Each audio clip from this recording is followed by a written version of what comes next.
तो बच्चों कैसे हो आप लोग? मैम हम अच्छे हैं। Okay good. देखिए आप लोगों को पता है ना, हमने चैप्टर नंबर 6 क्रीडाम वयम श्लोका अंत्याक्षरीम, ठीक है, ये हमने चैप्टर थोड़ा पढ़ लिया था। बताइए हमने कौन से श्लोक तक पढ़ लिया था? मैम हमने तीसरे श्लोक तक पढ़ लिया था। हाँ गुड। अब हम श्लोक संख्या 4 पढ़ेंगे, ठीक है? Okay ma'am. चलिए देखते हैं श्लोक संख्या 4। देखो क्या लिखा है श्लोक संख्या 4 में।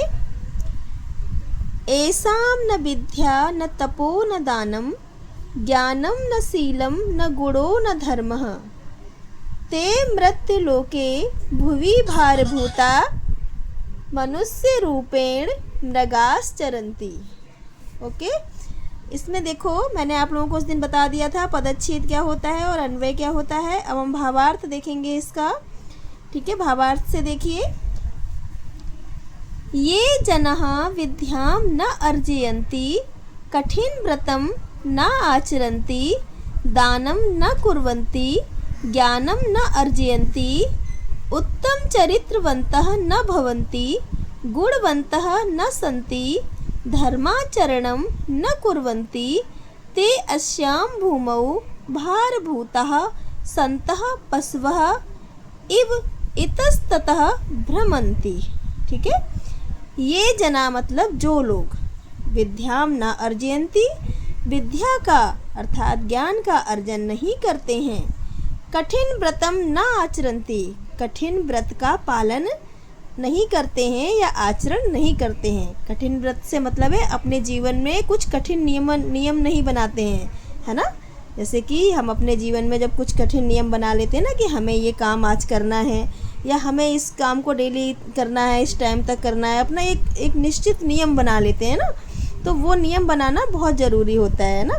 तो ये कह रहे हैं कि अगर कठिन व्रत का आचरण नहीं करते हैं, दानम न कुर्वन्ति और दान नहीं करते हैं, ज्ञानम न अर्जयन्ति ज्ञान का अर्जन नहीं करते हैं, उत्तम चरित्रवन्तः न भवन्ति और उत्तम चरित्र वाले नहीं होते हैं, गुणवन्तः न सन्ति गुणवान नहीं होते हैं, धर्माचरणम न कुर्वन्ति धर्म का आचरण नहीं करते हैं, ते माने वे, अस्याम माने इस, भूमौ माने पृथ्वी पर, भारभूता सन्तः भार के समान है, पशवः माने पशु के समान, इव माने होता है समान, ठीक है, पशु के समान, इतस्ततः माने इधर उधर, भ्रमंती माने घूमते हैं। ओके, अर्थात देखो क्या बोला गया है कि जो मनुष्य विद्या का अर्जन नहीं करते हैं, कठिन व्रत का आचरण नहीं करते हैं, दान नहीं करते हैं, ज्ञानम न अर्जयन्ति ज्ञान का अर्जन नहीं करते हैं, उत्तम चरित्रवन्तः न भवन्ति और उत्तम चरित्र के नहीं होते हैं, गुणवन्तः न सन्ति गुणवान नहीं होते हैं, धर्म का आचरण नहीं करते हैं, वे लोग कैसे हैं? भूमि पर यानी पृथ्वी पर भार के जैसे हैं और पशुओं के समान इधर उधर घूमते हैं। ठीक है, अब हम इस श्लोक से एक बार देख लेते हैं।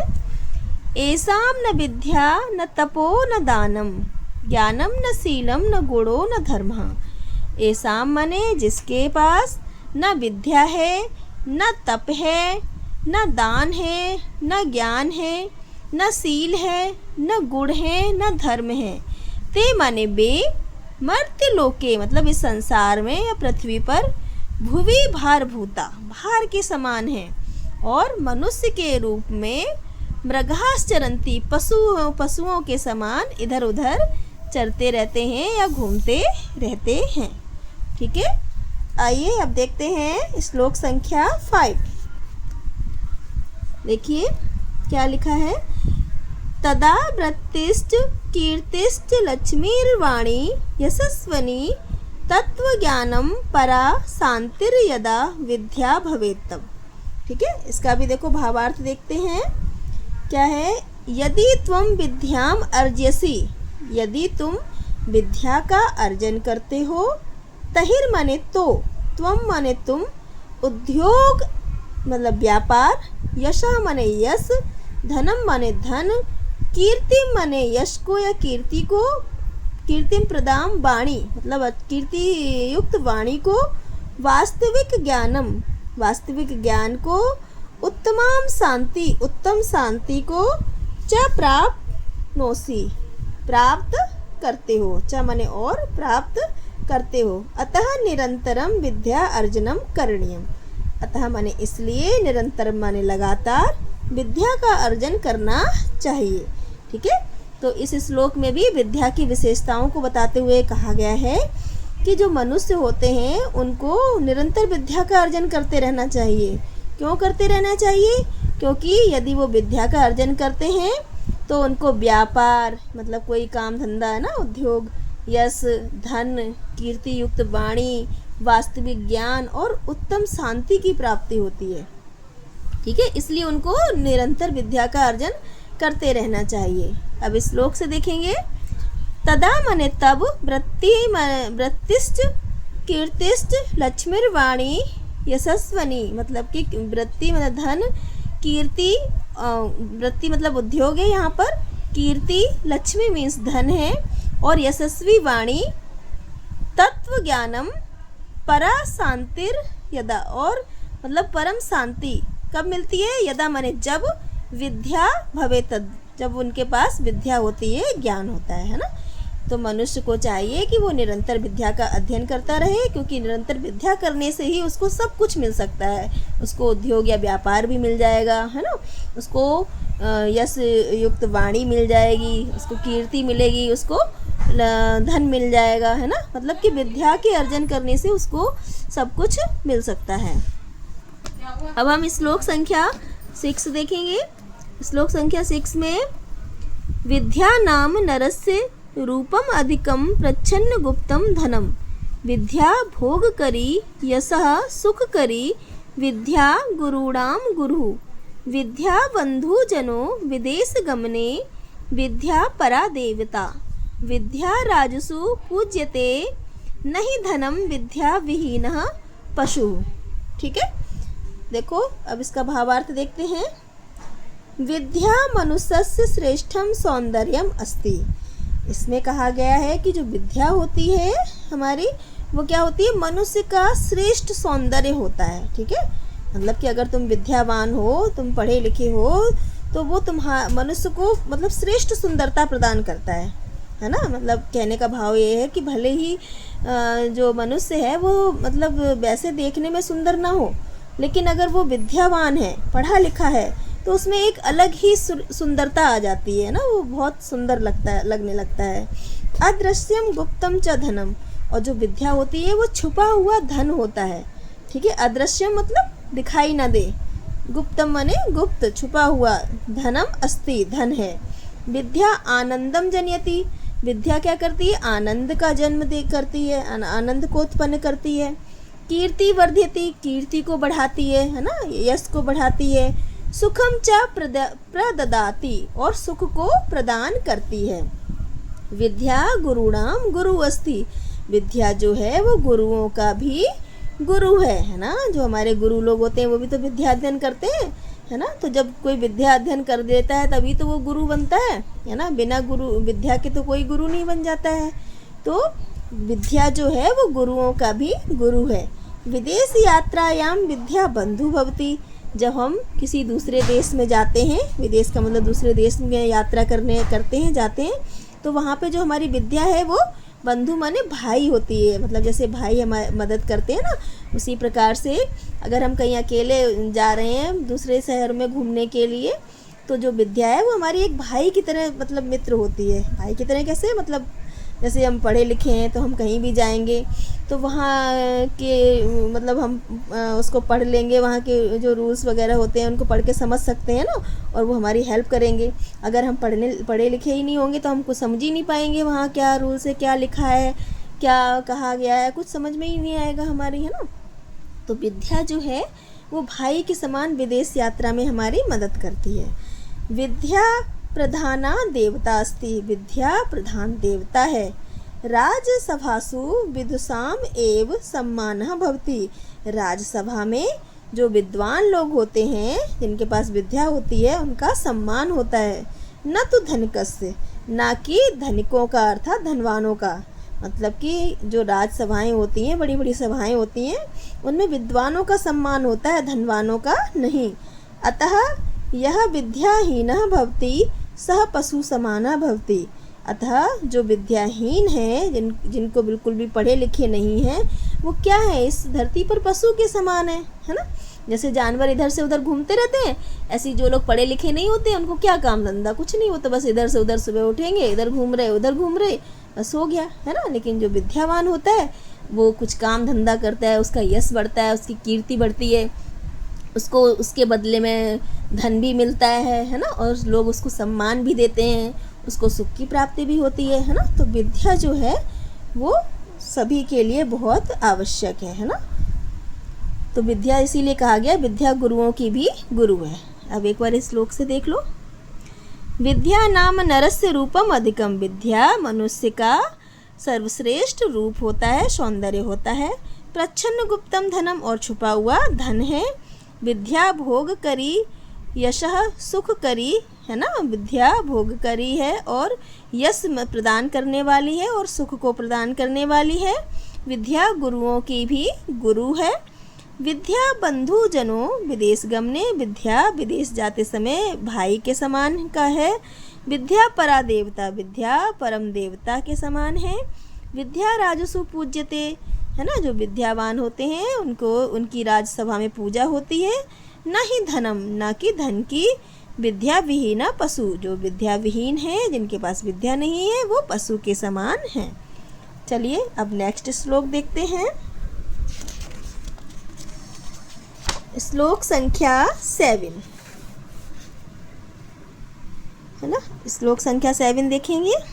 ये सब अंताक्षरी के श्लोक चल रहे हैं, मालूम है ना। हमने फर्स्ट ये जब चैप्टर स्टार्ट किया था तब हमने बताया था कि सारे श्लोक उन्होंने कहाँ खेले, अंताक्षरी में खेले हैं, ठीक है। अब उसी का ये नीचे अर्थ आ रहा है, देखो। सनहि पंथा सनहि कंथा सनहि पर्वत लंघनम सनैर्विद्या सनैर्वित्यम पंचैतानि सनहि सनहि। भावार्थ देखिए। मनुष्य सर्वदा गमन समय सावधानम चलेत, ठीक है। मनुष्य को सर्वदा माने हमेशा, गमन समय मतलब चलते समय, सावधानम चले, सावधान होकर चलना चाहिए। सावधान होकर मतलब कि अगर हम कहीं रास्ते में चल रहे हैं तो हमें सावधानी से चलना चाहिए, क्योंकि अगर हम सावधानी से नहीं चलेंगे तो हम गिर सकते हैं, हमारे चोट लग सकती है ना। अगर रास्ते में कुछ भी पत्थर वत्थर पड़ा है और हम ऊपर से मुंह उठा के चल रहे हैं तो ठोकर लगेगी, धड़ाम से गिरेंगे ना, चोट लग जाएगी। तो इसलिए कहा गया है कि चलते समय सावधानी पूर्वक चलना चाहिए। घर में भी सब लोग टोकते हैं ना कि सावधानी से चलिए। वस्त्रस्य सीवनम जागरूकतया कुर्यात्, और जब वस्त्रों को सिलो, है ना, सीवनम मतलब सिलना, तो जागरूकतया मतलब ध्यान पूर्वक सिलना चाहिए, है ना। क्योंकि अगर हम ध्यान पूर्वक नहीं सिलेंगे तो वस्त्र गलत सिल जाएगा, है ना। पर्वतस्य ऊपरी आरोहणम क्रमेण कुर्यात्। पर्वतस्य माने पर्वतों के, है ना, ऊपरी माने ऊपर, आरोहणम माने चढ़ाई या चढ़ना, क्रमेण कुर्यात् क्रम से करो। क्रम से मतलब एक क्रम से चलो, जैसे सीढ़ी पे क्रम से चढ़ते हैं ना, एक सीढ़ी के बाद दूसरी सीढ़ी पे पैर रखते हैं, फिर तीसरी। इसी तरह से जब पर्वत पे चढ़ो तो क्रम से पैर को रखते हुए चढ़ो, है ना। ये नहीं कि एक पैर कम दूरी पे रखा, दूसरा पैर काफ़ी दूरी पे रख लिया तो गिर सकते हैं, है ना। इसलिए कहा गया है कि पर्वत के ऊपर क्रम से चढ़ो। विद्या धनम न निरंतरम प्रयत्नेन अर्जेत। विद्याम धनम च, ठीक है। विद्या और च माने और, धनम माने धन को, निरंतरम माने लगातार, प्रयत्नेन मतलब प्रयत्न पूर्वक, अर्जित माने अर्जित करो, ठीक है।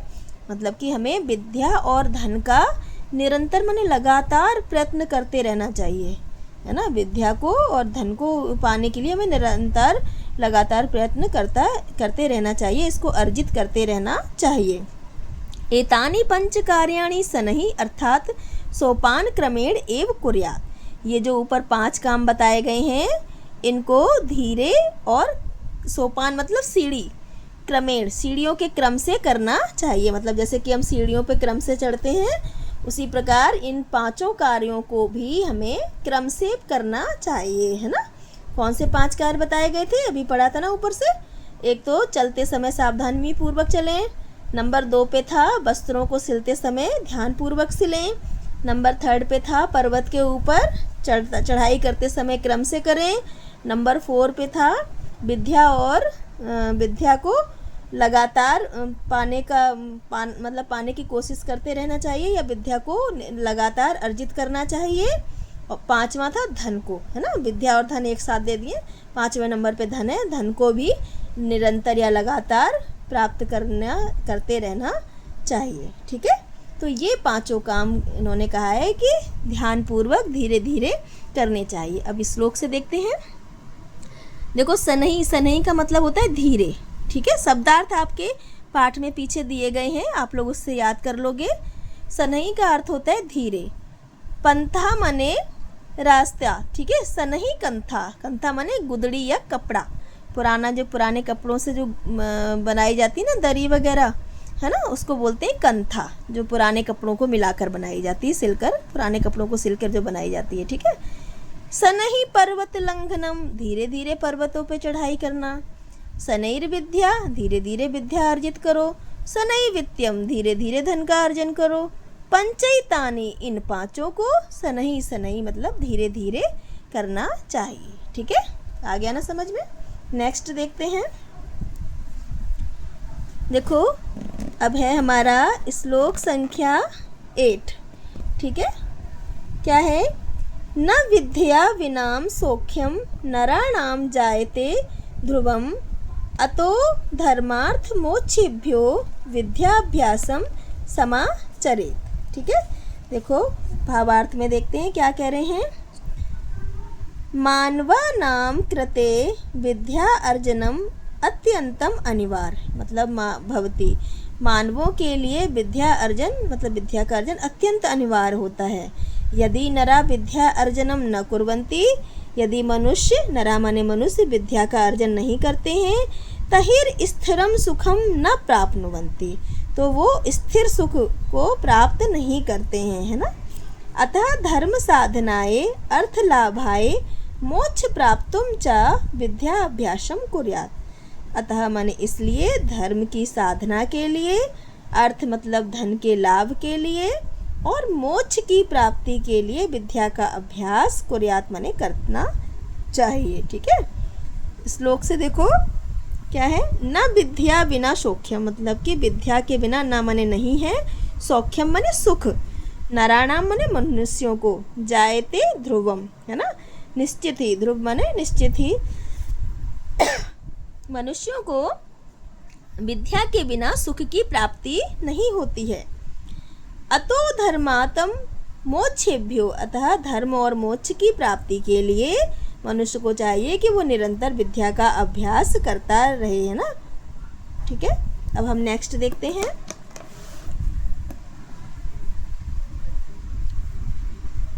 ताराणाम भूषणम चंद्रलता नाम भूषणम सुमम। ठीक है, पृथिव्याम भूषणम राजा विद्या सर्वस्व भूषणम। देखो क्या कह रहे हैं कि भावार्थ से देखते हैं पहले। ठीक है, फिर उसको देखेंगे। भावार्थ में देखो, तारकः चंद्रेण सह शोभन्ते। तारकः माने जो तारे होते हैं, ये देखो इस चित्र में भी दिखाया गया ना, चंद्रमा, है ना, तारे। तो देखो तारका माने तारे, चंद्रेण माने चंद्र के, सह माने साथ, शोभन्ते माने शोभा पाते हैं। ठीक है, जो तारे होते हैं वो चंद्रमा के साथ ही शोभा पाते हैं। लता कुसुमई सह शोभन्ते, और जो लताएं होती हैं, देखो बेल बनी है, बेल होती है ना, उसमें फूल लगे होते हैं। तो ये कह रहे हैं कि जो बेल होती है, लता माने बेल, कुसुमई माने फूलों के साथ, सह माने साथ, शोभन्ते माने शोभा पाती है। जो बेल होती है वो फूलों के साथ शोभा पाती है। राजा पृथिव्याम शोभा वर्ध्यति, राजा जो होता है वो पृथ्वी के साथ शोभा पाता है ना। विद्या सर्वेषां मनुष्याणाम शोभा वर्धते, और जो विद्या होती है वो सभी मनुष्यों की शोभा को बढ़ाती है। ठीक है, तो क्या कह रहे हैं कि जो तारे होते हैं वो चंद्रमा के साथ शोभा पाते हैं, बेल फूलों के साथ शोभा पाती है, राजा जो होता है वो पृथ्वी जो होती है वो राजा की शोभा को बढ़ाती है ना। मतलब राजा जितनी ज़मीन जीत लेता है, ज़्यादा उसके पास ज़मीन होती है तो उसकी शोभा बढ़ती है ना। जब राजा युद्ध करने जाते हैं और जो राजाओं को जीत के ज़मीन अपने कब्जे में कर लेते हैं ना, तो वो जितनी पृथ्वी उसके पास होगी तो उससे उसकी शोभा बढ़ती है।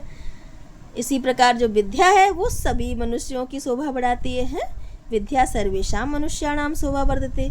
तो विद्या जो होती है वो सभी मनुष्यों की शोभा बढ़ाती है। एक बार इस श्लोक से देख लेते हैं। तारा नाम भूषणम चंद्र। तारा का जो भूषण है वो चंद्रमा है। लता नाम भूषणम सुमम, है ना, और जो बेलों का भूषण है वो क्या है, फूल हैं। पृथिव्याम भूषणम राजा। पृथ्वी का किससे सुशोभित होती, राजा किससे सुशोभित होता है, पृथ्वी से। और विद्या सर्वस्व भूषणम, विद्या जो है वो सभी का की शोभा को बढ़ाती है। ठीक है, सभी मनुष्यों की शोभा को बढ़ाती है। अब हमारा लास्ट श्लोक है, देखो। न चोरहार्यम न राजहार्यम न भ्रातृभाज्यम न च भारकारी व्यय कृते वर्धत एव नित्यम विद्याधनम सर्वधनम प्रधानम। चलिए भावार्थ देखते हैं। चोरः धनम चोरितुम शक्नोति। जो चोर होते हैं वो धन को चुराने में सक्षम होते हैं, है ना। राजा धनम अपहर्तुम शक्नोति। राजा जो होता है वो धन का अपहरण कर सकता है ना, अर्थात धन का हरण कर सकता है।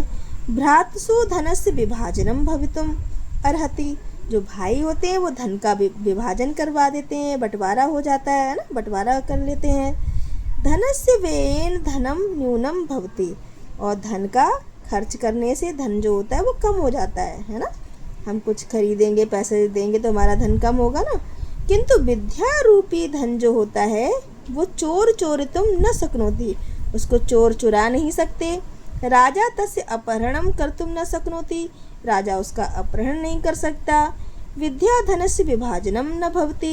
विद्या जो होती है वो धन का विभाजन नहीं होता। ठीक है, लेकिन जो विद्या रूपी जो धन होता है उसका विभाजन नहीं होता है। विद्या भारयुक्ता न भवति। विद्या जो होती है भारयुक्त नहीं होती है, यानी उसका कोई अपना भार नहीं होता है। विद्या वितरेण विद्या धनम इतो अपि वर्धते। और विद्या का जब हम वितरण करते हैं, उसको बांटते हैं, तो वो विद्या धन जो होता है वो बढ़ता है। अतः सर्वधनेषु विद्या धनम एव प्रमुखम धनम अस्ति। इसलिए सभी धनों में विद्या धन जो है वो प्रमुख धन है ना। ये कह रहे हैं कि जो विद्या रूपी धन होता है उसको कोई चोर चुरा नहीं सकता, राजा उसका हरण नहीं कर सकते, है ना, भाई उसका बंटवारा नहीं कर सकते, और उसका कोई अपना वजन भी नहीं होता है। इसलिए कह रहे हैं कि विद्या रूपी जो धन है वो सबसे बड़ा होता है, सबसे प्रमुख होता है। ठीक है, एक बार श्लोक से देख लो। न चोर हार्यम, चोर उसको चुरा नहीं सकता। न च राजहार्यम, राजा उसका हरण नहीं कर सकता। न भ्रातृभाज्यम, भाई उसका बंटवारा नहीं कर सकते। न च भारोपकारी, और उसका कोई अपना भार नहीं होता है, वजन नहीं होता है। व्यय कृते वर्धत, खर्च करने से बढ़ती है। एव नित्य मतलब लगातार खर्च करने से बढ़ती है। विद्या धनम सर्वधनम प्रधानम, विद्या रूपी धन सभी धनों में प्रधान है। इस प्रकार से ये चैप्टर आपका कंप्लीट हुआ। अब हम इसका अभ्यास कार्य नेक्स्ट वीडियो में करेंगे। तब तक आप लोग इसके शब्दार्थ याद कर लीजिएगा। Okay, good bye.